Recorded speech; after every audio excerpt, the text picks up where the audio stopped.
Pak Tobi, setahu saya Pak Jokowi itu kan waktu lagi mau apa ditanya sebetulnya Pak Jokowi ini mendukung siapa? Waktu baru ada capres, belum cawapresnya nih gitu ya.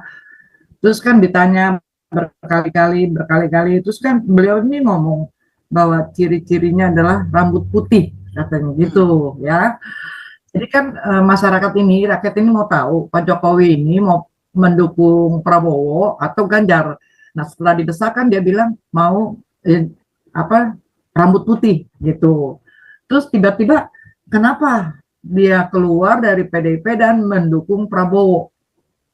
Itu pertanyaan saya itu aja dulu satu. Terima kasih Pak Tobing. Oke, lihat kronologi kejadian-kejadian ya. Waktu munasnya PDIP itu kan Jokowi ya senyum-senyum aja dia, tapi dalam hatinya menjerit karena dibilang oleh ketua umumnya, dia bilang, oh Jokowi ini nggak ada apa-apanya kalau nggak ada PDIP. Nah, ini orang tak tahu sopan, saya bilang, tidak tahu balas budi. Ya, dia diamankan di tahanan Brimob itu atas perintah siapa?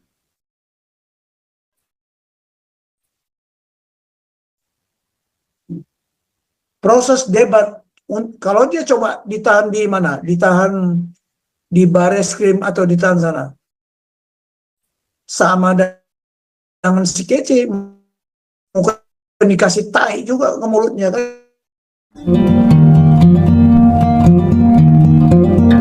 Situasi yang berkembang ya dari kondisi yang pernah ada sejak ditentukannya paslon capres dan cawapres oleh KPU, munculnya persepsi antara lain, coba MK melanggar etika berat dengan perubahan undang-undang pemilu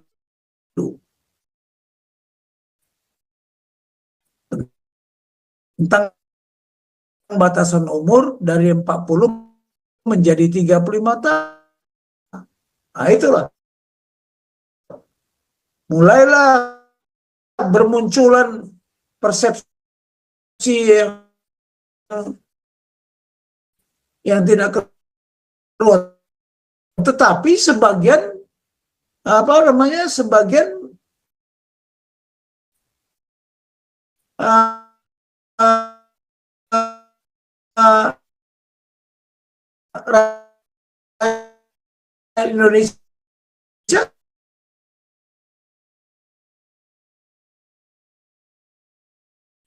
Prabowo bilang nggak ada itu dinasti-dinasti politik, saya yang memilih, saya juga dinasti politik. Jadi muncullah terminologi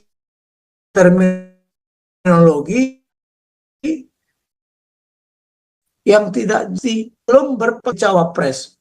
Perlu dilihat dari rekam jejaknya. Baru 2 tahun menjabat wali kota dan dianggap sebagai bocah ingusan. Kalau berdasarkan ketuhanan yang maha esa, saya bilang kita tidak boleh meremehkan dia anak muda dan umur.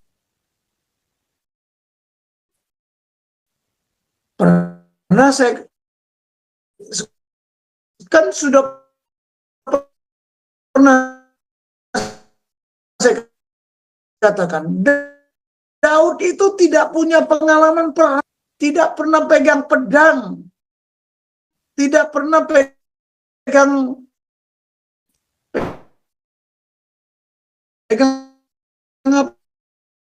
pegang tameng, dan tidak pernah pegang.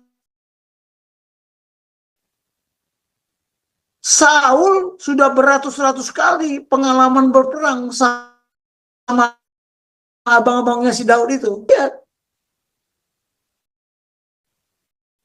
Bayangin, Daud pergi ke medan perang itu, dia hanya membawa makanan untuk abang-abangnya. Sampai di sana dia bilang, masa untuk bertempur yang ada di kita proses pemilu ini. Jangan-jangan Tuhan memang mengizinkan.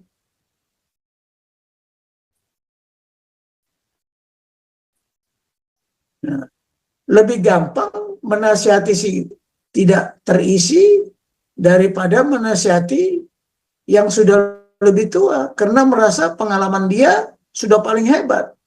Jadi tolonglah kita nalar dulu lah, realistis sedikit lah. Jadi jangan terlalu idealis, tapi tidak realistis. Ya, ini kelompok-kelompok idealis lain juga dengan kelompok kelompok realistis. Ya kita boleh realis dan realistis. Ya, kita ideal. Oh, kita pengen punya presiden yang hebat. Tapi realistisnya bagaimana? 78 tahun Indonesia merdeka. Ya, 78 tahun. Coba bayangkan, bukan, tapi kalau Thomas ya, nanti colong Pak Paul bukalah. Ulang tahun ke-50. Tahun 1999. Itu ulang tahun emas Cina. Kita amburadul di Indonesia. Padahal kita duluan merdeka.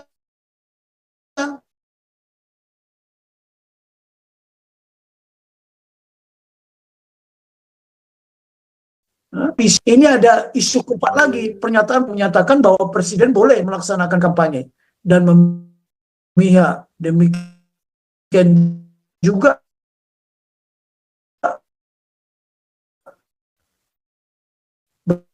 berlaku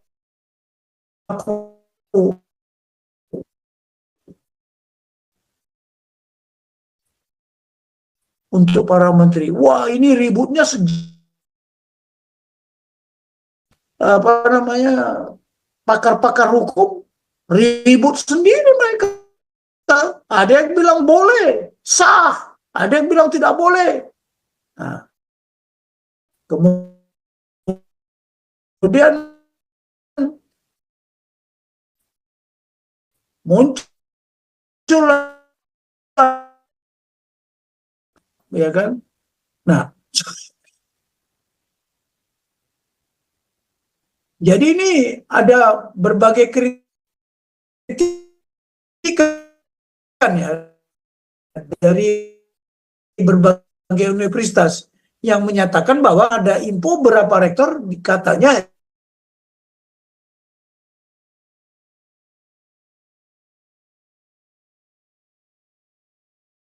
nah,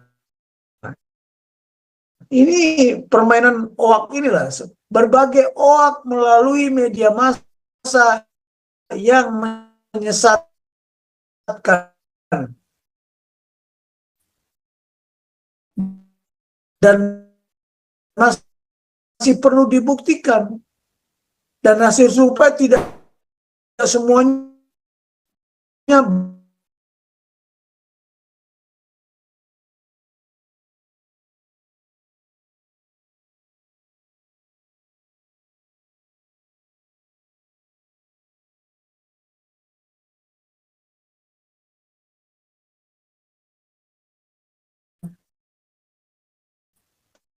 kenapa tidak dikomentari seperti ini.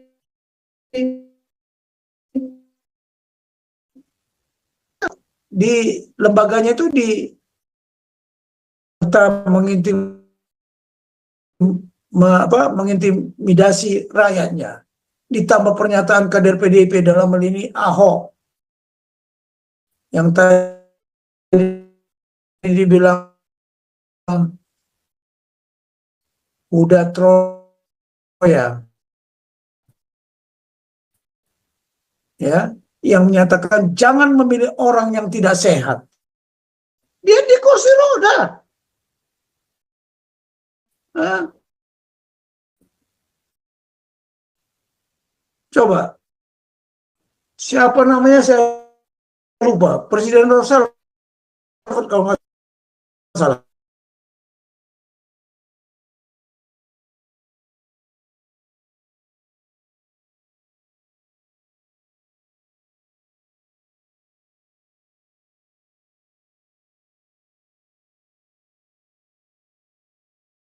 Ini orang tak tahu sopan, saya bilang. Tidak tahu balas budi. Ya. Dia diamankan di tahanan Brimob itu atas perintah siapa?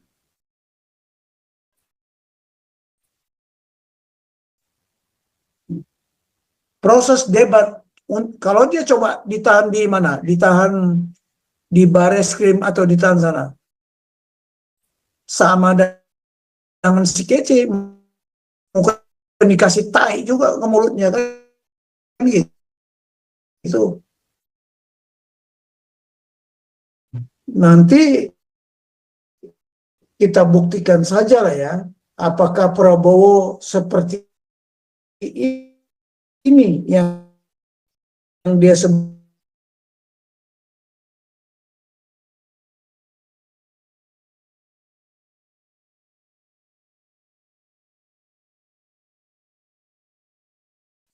paradigma pemilu, khususnya tentang batasan umur. Undang-Undang 42 Rusia sekurangnya 35 tahun.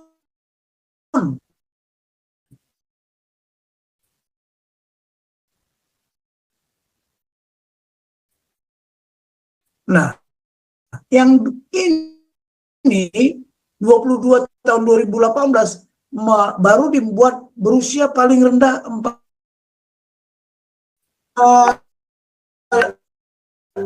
umur anak 36 tahun masih dibilang tidak punya hak konstitusi, ya. Ada pemohon ya untuk presiden dan wakil presiden dirubah lagi dari 40 tahun kembali menjadi 30. Ribut sejagat. Nah, oke. Sampai di sini ya, seharusnya saya tadinya masuk membahas dari tugas-tugas masuk kebijakan, ya. Bisa nanti dilanjut, Pak Tobing.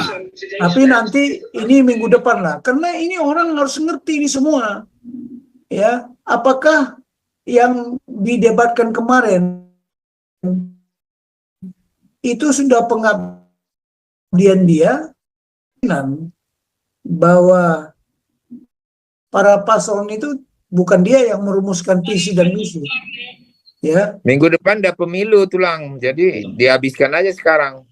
Ya enggak, biar aja kita lihat dari pemilu itu. Nanti kan hasilnya kita rubah lagi. Jadi buku kita nanti, kepemimpinan negarawan itulah yang menjawab apa yang dikerjakan oleh mereka.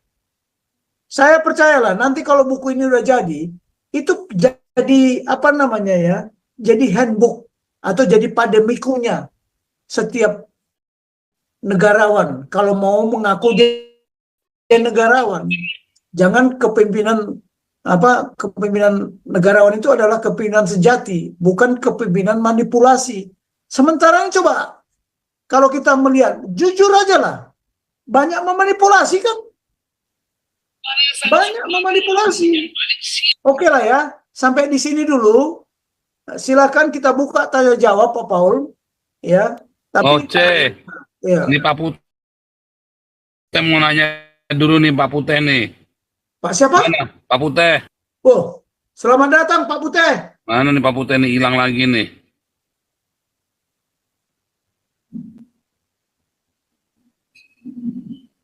Oh, hilang nih Pak Putihnya nih. Oke, lainnya dulu dah. Kasih lainnya dulu. Siapa yang mau tanya? Silakan. Mana ya si kemarin ya si Redmi-nya, kok nggak masuk ya Redmi ya? Takut dia. Jamila mana Jamila nih? Wah, ini si Jamila nih lagi dibahas si Jamila nih. Oke, nggak ada yang tanya. Sebentar, saya jadikan beberapa teman dulu host dulu ya, biar diskusinya enak nih. Bu Ellen udah jadi host belum nih? Bu Ellen, standby nggak nih Bu Ellen? Iya, shalom, Pastor. Oh ya udah, tumben diem aja. Biasanya paling ini. Enggak, ntar belakangan aja, Pastor. Oh, entar udah mau terakhir, udah mau bubar baru pada nanya. Oh iya, saya nanya deh. Shalom ya, Iya, Pak Tobing ya. Iya, Bu Ellen, silakan. Pak Tobing, setahu saya Pak Jokowi itu kan waktu lagi mau ditanya sebetulnya Pak Jokowi ini mendukung siapa? Waktu baru ada capres, belum cawapresnya nih gitu ya. Terus kan ditanya berkali-kali, terus kan beliau ini ngomong bahwa ciri-cirinya adalah rambut putih katanya gitu ya. Jadi kan masyarakat ini, rakyat ini mau tahu Pak Jokowi ini mau mendukung Prabowo atau Ganjar. Nah setelah didesakan dia bilang mau rambut putih gitu. Terus tiba-tiba kenapa dia keluar dari PDIP dan mendukung Prabowo? Itu pertanyaan saya itu aja dulu satu. Terima kasih Pak Tobing. Oke, lihat kronologi kejadian-kejadian ya. Waktu munasnya PDIP itu kan Jokowi ya senyum-senyum aja dia, tapi dalam hatinya menjerit karena dibilang oleh ketua umumnya, dia bilang, oh Jokowi ini nggak ada apa-apanya kalau nggak ada PDIP. Nah disitulah lihat, makanya kejadian-kejadian itu harusnya kita mengikutinya, dicatat gitu loh, sehingga kita tahu ramalan itu waktu dia mendukung Ganjar rambut putih, dan itu belum ada komentar-komentar seperti itu. Nah inilah karena kalau orang Batak Nambori ini terlalu karena saya juga mempelajari ya, kalau kami orang Intel mempelajari siapa tokoh perorangan ini. Nah kebetulan ini mohon maaf ya, mungkin juga Pak Paul tahu lah, saya mempelajari dia lahir 46, sionya anjing. Gus Dur itu naga, tidak akan cocok itu. Naga sama anjing itu tidak akan cocok. Seperti Pak Harto, ayam dengan kelinci. Beliau ayam, si Prabowo kelinci. Itu pun nggak ciong artinya. Jadi kalau orang Cina bilang itu ciong, bertentangan dan tidak cocok. Jadi ada orang yang tidak cocok tapi tidak bertentangan. Nah ini bertentangan langsung gitu loh. Ya, kayak tikus dengan kucing gitu loh. Chemistry-nya itu udah nggak kena. Nah sekarang ini tahun naga. Itulah saya bilang, kalau ketua umumnya ya berada pada posisi ciong, mau nggak mau pun partainya juga ciong. Nah sebenarnya maunya Jokowi itu Prabowo itu dipasangkan ke Ganjar. Lihatlah pembicaraannya dulu kan. Tapi si Prabowo nggak mau dia dijadikan wakil. Oh saya lebih senior kok, kan begitu. Iya. Nah itu, tetapi kan Megawati nggak mau karena Megawati punya prinsip seperti ini. Kader PDIP itu calon presiden, kader partai lain itu adalah calon menteri. Nah itulah angkuhnya itu sampai begitu. Buka pernyataan si Adian Apitupulu. Wah kalau PDIP itu calon presiden semuanya kader-kadernya. Tapi kalau partai lain itu calon menteri. Itu kan gimana? Itulah saya bilang tadi bahwa PDIP itu tidak punya inovasi. Taunya menjelekkan orang, dan membanggakan dia. Gravitasi, hukum gravitasi itu tidak bisa dibantah, itu alamiah, nature. Nah, kira-kira itulah, kan sempat Pak Jokowi berjalan bersama sama Prabowo sama Ganjar. Seandainya kalau PDIP mau ngalah, pemilu ini udah nggak banyak cincang lah. Ya, tidak banyak waktu, pikiran, tenaga, karena kita akan menghadapi kesulitan sandang, pangan, dan energi. Nah, ini yang saya bahas di apa yang sebelumnya, tapi belum tuntas. Iya, cobalah. Sekarang apa-apa naik, ya, semua naik, nggak ada yang nggak naik. Ya, semua naik. Saya beli pecel, harganya biasanya 17.000, sekarang udah naik 18.000. 1.000 juga naiknya. Air aqua pun begitu juga, naik. Jadi apa yang naik? Kecuali kolor lah yang turun. Jadi saya bilang, ini kesulitan ini, bayangin pemilu menghabiskan uang sekian banyak, karena tidak ada yang mau mengalah. Itulah dia pakai paradigma. Oh, kader PDIP itu calon presiden. Kader partai lain itu calon menteri. Itulah, jangan buat paradigma sendiri. Ini lagi ketika petugas partai diwacanakan, walah, yang membela banyak sekali. Ada di Amerika disebut petugas partai.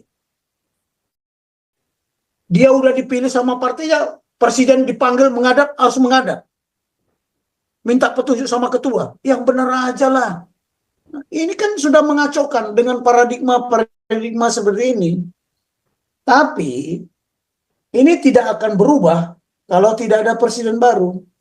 Nah, saya dulu pernah ditanya sama Pak Agum lah, senior saya. Bing, gimana menurut kau presiden-presiden kita ini? Saya bilang kita tidak punya presiden klub. Jadi presiden yang lebih senior itu mementoring presiden berikutnya. Ya, tidak mentoring, tapi seperti turunan Tunggul Ametung sama turunannya Ken Arok. Kapan berakhirnya? Nah, saya mempelajari juga itu turunan Tunggul Ametung sama Ken Arok. Itu bersatunya di Mojopahit. Raden Wijaya turunan dari Ken Arok, tapi istrinya turunan dari Tunggul Ametung atau Kertanegara. Menyatu dia, kuat. Nah, analog dengan ini, ya, Jokowi bersatu dengan Prabowo. Ya kan? Saya kan sudah mengatakan, pusat kekuatan strategik bangsa Indonesia adalah di sila ketiga, persatuan Indonesia itu. Ya, semangat persatuan dan kesatuan. Tapi dengan model paradigma pemilu yang sekarang, undang-undang pemilu, itu membuat kita terfragmentasi, tidak terintegrasi. Jadi saya lihat baru inilah terjadi, artinya terjadi rekonsiliasi antara mantan-mantan presiden nantinya. Lihat Pak SBY sudah menyatu kan, tapi SBY sama Bu Mega tak akan pernah bisa ketemu karena merasa Bu Mega dihianati. Waktu Pak SBY menjadi Menko Polhukam, ya, Megawati kan presiden, dia mau mencalonkan diri lagi kan. Nah, Pak SBY mengundurkan diri karena dia mau mencalonkan presiden, karena Pak SBY itu bukan orang bodoh. Dia melihat ini ada pergeseran paradigma. Inilah peluang. Ya kan? Itulah komentar saya ya. Sangat disayangkan. Tapi kalau Jokowi sekarang meluapkan perasaan dia daripada disimpan, ya sekarang udah muncul dia. Dia kan pernah berpidato di Jogja. Saya dihina, saya dicaci maki. Ya kan? Saya diam, tapi inilah saatnya saya melawan. Bukanlah ada bersalah. Wow, gawat ini pikir saya. Ini aja udah tanda-tanda. Jadi kalau kita lihat ya waktu, menit, ya perkembangan negarawan-negarawan kita ini, kita catat, kita tahu bisa menyimpulkan. Jadi demikianlah komentar saya. Begitu dia berubah, ya yang namanya perubahan, dinamika. Hari ini saya mengambil keputusan, ya bisa berubah nggak keputusan saya? Bisa, karena ada peranggapan yang tidak saya antisipasi. Saya tidak antisipasi, kan gitu. Contoh lah, pemilu 2024. Ada sudah orang yang membuat peranggapan. Kalau pemilu itu besok chaos umpamanya. Kalau tidak chaos ya nggak apa-apa. Tapi namanya mengantisipasi, kita bisa jadi chaos. Kalau peranggapan kita itu menjadi fakta, gimana? Apa rencana kita? The second plan B lah, atau plan C. Nah, ini nggak tahu saya. Kalau cara berpikir saya dulu, ya begitu. Karena saya yang menyusun konsep rencana kontingensi. Ya. Oke, ini ada Pak Edison nih. Ada Dr. Edison, Pak Jenderal. Oke, silakan. Ya, terima kasih, Pastor Paul. Terima kasih untuk presentasinya yang cukup bagus malam ini. Jadi memang saya itu diangkat jadi pegawai negeri zamannya Pak Harto ya, dengan program Impres. Sorry. Jadi saya sudah mengalami beberapa presiden nih, Pak Harto, Pak Habibie, Gus Dur, Ibu Mega, SBY, Pak Jokowi. Ya memang betul seperti dibilang tadi, tidak banyak perubahan yang saya alami dan nikmati berbangsa dan bernegara ini. Oleh karena itu saya memang di pertengahan jalan, saya dari ASN saya pindah menjadi swasta aja sekarang. Pertanyaan saya nomor 4 itu, Pak Tobing, soal pernyataan Presiden Jokowi yang menyatakan boleh melaksanakan kampanye dan termasuk menteri ya. Ini bagaimana tadi? Tolong dijelaskan lebih rinci. Terima kasih. Jadi kalau kita buka undang-undangnya, memang tertulis gitu, presiden boleh berkampanye. Tapi didiskusikan lagi, berkampanye kalau untuk dirinya sebagai incumbent, tapi tidak boleh memakai fasilitas negara kecuali pengamanan yang melekat. Nah itu. Nah kemudian diubrak-abrik lagi, dia boleh kampanye katanya kalau untuk partai yang sama. Kan ini tidak partai yang sama. Itu terjadi diskusi antara pakar-pakar hukum itu sampai tegang-tegang leher saya lihat. Nah, sekarang kita mencari benchmarkingnya mana. Kemarin waktu siapa ini? Perdana Menteri ya. Presiden atau Perdana Menteri kalau Perancis itu? Presiden ya. Nah,